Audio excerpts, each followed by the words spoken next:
Hi, Convo ഹെൽത്തിൻ്റെ പുതിയൊരു വീഡിയോയിലേക്ക് എല്ലാവർക്കും സ്വാഗതം. ഇന്ന് നമ്മുടെ കൂടെ ഉള്ളത് ഡോക്ടർ പ്രിയ മാം ആണ്. Q&B ഹെൽത്ത് കെയറിലെ മെഡിക്കൽ ഓഫീസറും കൂടിയാണ്.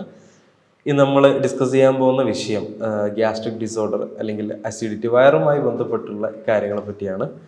ഡോക്ടറെ, എന്താണ് ഈ ഗ്യാസ്ട്രിക് ഡിസോർഡർ?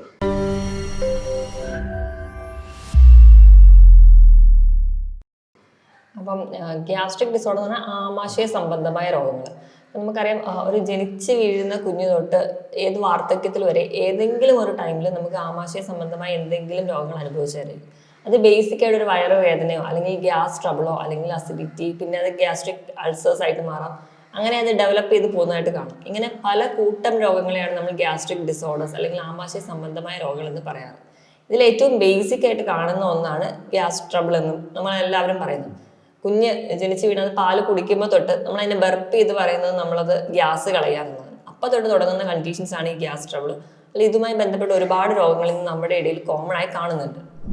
ഈ ഗ്യാസ് ട്രബിളും അതേപോലെ അസിഡിറ്റിയും രണ്ടും തമ്മിൽ വ്യത്യാസമുണ്ടോ? ഗ്യാസ് ട്രബിൾ എന്ന് പറയുന്നത് നമ്മുടെ ചില ഭക്ഷണ രീതി, അല്ലെങ്കിൽ നമ്മുടെ ആ ഒരു ഭക്ഷണം കഴിക്കുന്നതിന്റെ തെറ്റായ രീതി, അല്ലെങ്കിൽ ചില ഭക്ഷണങ്ങളോട് നമ്മുടെ വയറ് ദഹിക്കാതെ വരുന്നത് കൊണ്ട് ഉണ്ടാവുന്നതാണ് ഗ്യാസ് ട്രബിൾ. അസിഡിറ്റി എന്ന് പറഞ്ഞിട്ടുണ്ടെങ്കിൽ നമുക്ക് ആ ഒരു ഭക്ഷണം എരിവോ പുളിയോ അതൊക്കെ നമ്മൾ അമിതമായിട്ട് കഴിക്കുമ്പോൾ, മസാലയൊക്കെ അധികമായി കഴിക്കുമ്പോൾ നമ്മുടെ ആമാശയത്തിനുള്ളിലുള്ള ആവരണം